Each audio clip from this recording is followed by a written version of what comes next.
Hey there everyone, it's your boy Skillz. Welcome to Skillz on Cards 2023 Topps Edition. This is pile number 8 we're going to do, which will cover cards number 161 through 170 of 2023 Topps Baseball. And it's going to be fun. We're going to have guys that you know, like Carlos Carrasco. We're going to have guys you don't know, like Michael Massey. And a few in between, like maybe you know Danny Jimenez. He was a closer for a little bit for the Oakland A's. So saddle up, sit down. Wait, do you saddle up and sit down? Yeah, I guess you do. And get comfortable. We're going to have fun. We're going to laugh a little bit. We're going to talk about the photos. We're going to talk about the errors. We're going to talk about everything related to the 10 cards, number 161 through 170, 2023 Topps from Skillz on Cards. Card number 161, pile 8, Skillz on Cards, gives us Carlos Carrasco of the New York Mets. Carrasco, of course, best known with the Cleveland Indians throughout the 2010s, was at one point among the better, if not best, righties in the American League. Wearing number 59, throwing a changeup. I don't remember if he wore number 59 with Cleveland, but we'll figure that out later on in the notes. Carrasco, check out the reverse. He led the league. He tied for the league leading wins in 2017. And as you see, he had a stretch there from 2015 about through 2018 where he was right there with the most successful righties in the American League. Missed 2012 with an injury. We'll have that in the notes. No blurb. I will tell you that he had a solid 22 with the Mets. Although it was kind of cut short by injury, he still won 15 times, which is got to be among the top 5, I would guess, in the National League. But after that time, Carrasco kind of fell on hard times. 2023, he ended up awful. He had elbow surgery. Went back to Cleveland as now a Guardian. Cleveland Guardian got released in 2024. Well, technically he got outrighted, but same difference. And then this year he started out with the Yankees. They had an opening with Garrett Cole being hurt. They had an opening, and so Carrasco won the job with the Yankees out of spring, but he lost it quickly and got outrighted by them as well. So his career kind of is at age 38. Probably not going to see too much more of Carlos Carrasco, unfortunately. But he had a great run. If this is it for him, he had a great run. Card number 162, pile 8, is Isaiah Kiner-Falefa. And Kiner-Falefa, who I'll probably just refer to as Falefa, not out of disrespect, just because I only have so many syllables in me. New York Yankees, best known, of course, with the Texas Rangers, at least at first. He's since moved on and played for a couple other teams, including the Yankees here. Shortstop, also has caught. Not too many guys can claim to have caught and played shortstop in the major leagues. On the reverse, you see he's been with Texas. He's been with the Yankees in 2022. He had a 22 steal season, 2.9 WAR, which is pretty nifty, and hit 4 home runs, which is about his norm. Blurb says there has never been a defensive career curve quite like Isaiah's. He played 4 positions as a 2018 rookie, made catcher his primary post in 19, won a third base fielding award, Gold Glove that is, in 20, and led all positions in both leagues in assists as a shortstop in 21. So he's been around the diamond. I didn't even remember that part. His acquisition to play the latter spot significantly steeled, never heard that as a verb before, the Yankees defense in 2022. And Khalifa shares a birthday with me, albeit he's 15 years younger. And also, he is related to Ralph Kiner. He was in the news recently, earlier this month, for meeting one of the distant Kiner cousins. He's related to the Hall of Famer Ralph, who was the 7-time home run champ back in the day with the Pittsburgh Pirates, who Khalifa's with now. As I should add, that's kind of how it kind of got facilitated, I would imagine. Card number 163, Miguel Vargas of the Dodgers. And I learned something by pulling this card. Vargas has actually been a major league contributor these last couple of years. I thought it was just a kind of a blow-through prospect. But no, we've actually we've been seeing Vargas play regularly for the White Sox the last couple of years, playing third base. I best remembered him as making this insane play in MLB The Show as a Dodgers prospect. And that was the extent of my Vargas knowledge until recently. On the reverse, breaking into the stacked Dodgers lineup is no easy task, but Miguel signaled in 2022 that he's almost ready. On August 3rd, he was the first player in exactly 100 years, who happened to be the great Casey Stengel, with multiple hits, multiple RBI, and a stolen base in an MLB debut. Vargas is listed by MLB.com as the 5th best third base prospect in baseball. Now he's no longer a prospect. He's actually playing third base for the Chicago White Sox, as he's been doing since part of last season. Now, he hasn't hit much in the past, but this year he's up to 240, which is a lot for him. He's even got 6 home runs. So maybe Vargas is turning a corner here as he approaches as he enters his late 20s. Card number 164, Danny Jimenez, briefly the closer for the Oakland A's.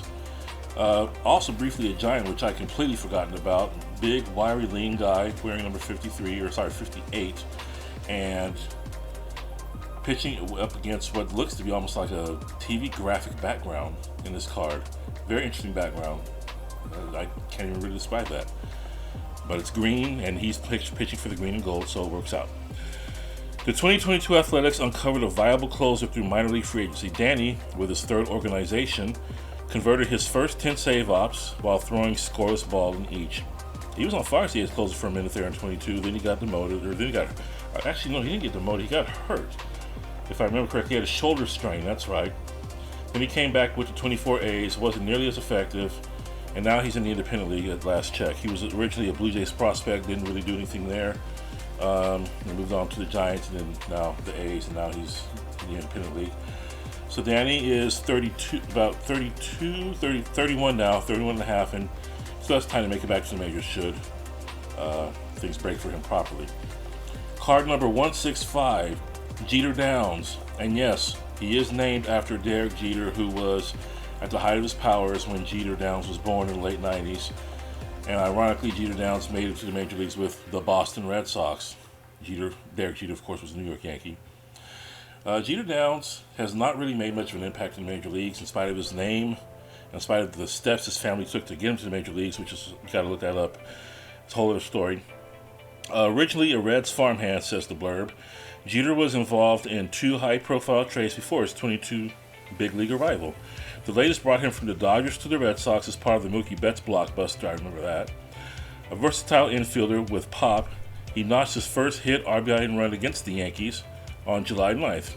You know that was your namesake's team, buddy, right? Downs decked his initial homer 8 days later. Now we got to find out where that first trade was that got him from the Reds to the Dodgers. Let's see, Reds to the Dodgers after 2017. What trade was that? That had to be the Puig trade, right? Had to be the Yasiel Puig and Matt Kemp deal. I bet you a shoe that's what it was. I want payment if I'm right. So that's Jeter Downs, card number 165. As we continue on with Skillz on Cards, pile 8 of 2023 Topps Baseball. This year's card number 166. Speaking of the Reds, we have Tyler Stevenson, who's been the Reds' main catcher the last few years. Big, powerful guy wearing number, I believe that says 37 on his uniform. He's got a good, strong chin there. I never really noticed that on Tyler before. Too busy watching him hit and catch. Cincinnati Reds. Now, year 5, is it, with the Reds? I want to say. Year 6, actually. Year 6 with the Reds. Tyler Stevenson debuted in 2020. So, yeah, this would be year 6 season right now with the Reds. He missed the start of the season with an oblique injury, but he's back now as we go to the reverse. Had Tyler not broken his thumb and clavicle in separate injuries, he likely would have made the 2022 Major League All-Star game. On April 12th, he was the first Red catcher since 1999 to throw out 2 runners in 1 inning. And I do not remember who was the Reds catcher in 99. It could have been, was it Toppensy, Oliver, 99? I'm kind of drawing a blank there. We'll have that in the notes. So in 2022, Tyler hit 6 home runs, 35 RBI, 42 slugging, which is not shabby at all for the Reds. And since he's had 13 homer and 19 homer seasons, he's not a dominant offensive player. But hey, when you have 6 RBI as a catcher, like Tyler did last season, you're not doing too bad.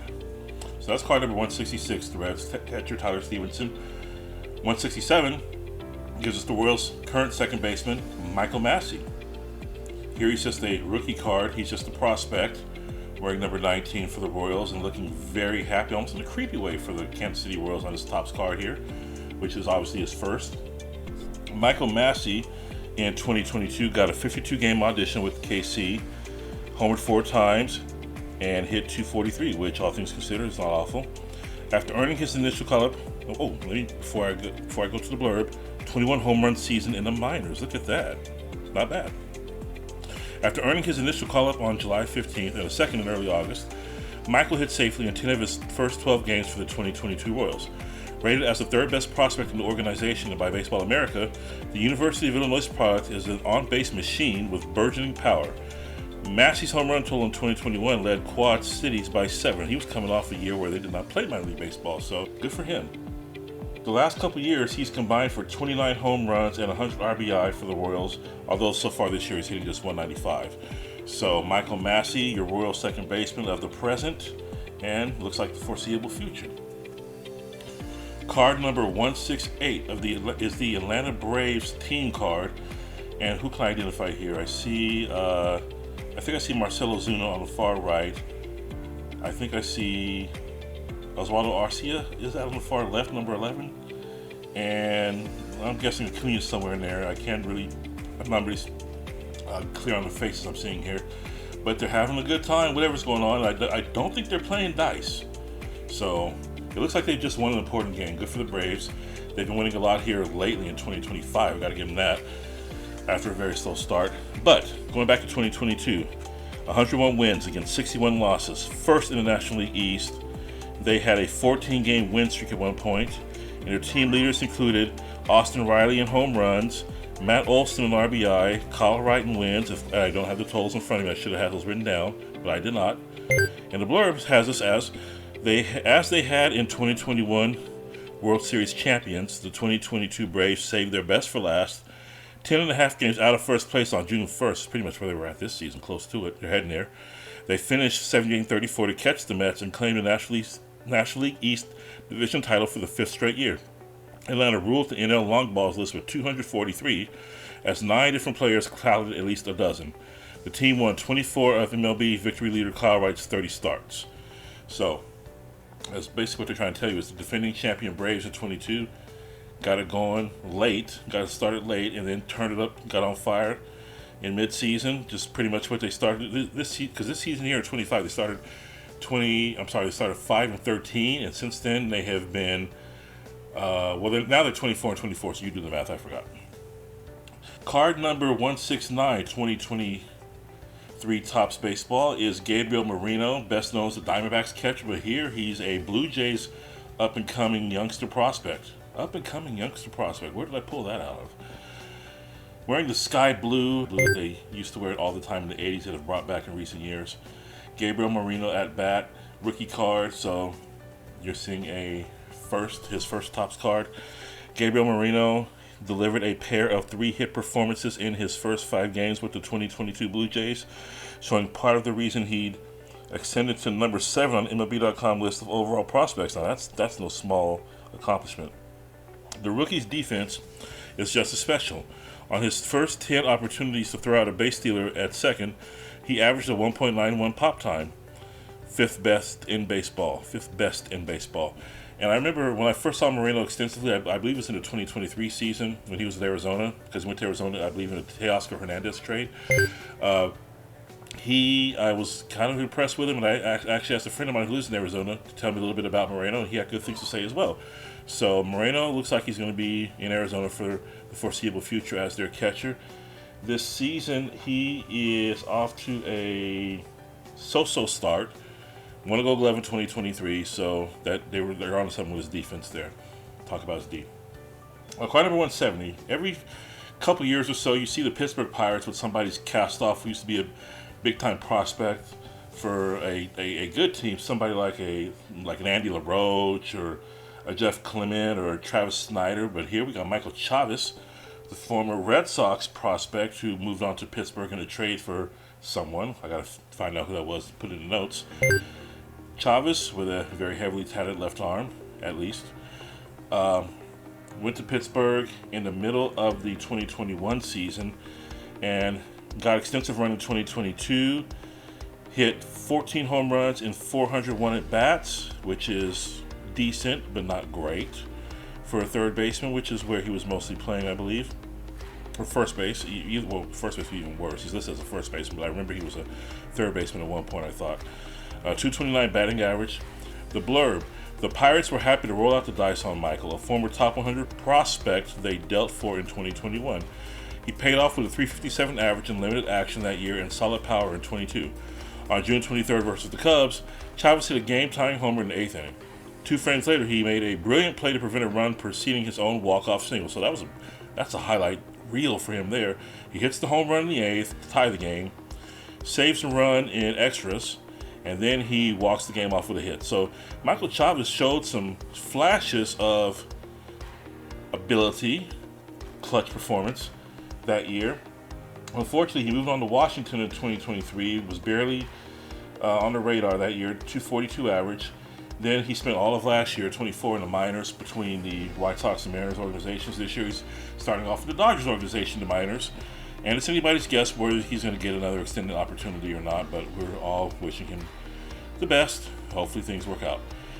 And that's going to be it for pile 8 of 2023 tops, Skillz on cards. We talked a little bit about Carlos Carrasco. We talked a little bit about Michael Chavez. We went to Gabriel Moreno, up and comer for the D-backs. We got into Jeter Downs, even Tyler Stevenson. We got some good talk. So we learned some things about some guys. At least I learned some things about some guys I didn't know before. Cough, Michael Massey, cough, cough. Hopefully you did too. And hopefully I edited out all my own coughing throughout the segment. Hopefully I got all of the noise that I wanted to out of the background. And you never know about it. So we'll have pile 9 for you coming up at a future date. Obviously I can't have it at a past date now, can I? No. I don't know when that date will be. So just keep coming back to the site, keep coming back to the channel. We'll have plenty of other content for you in the meantime. Skillz on cards, pile 8, 2023 tops. Have a great one.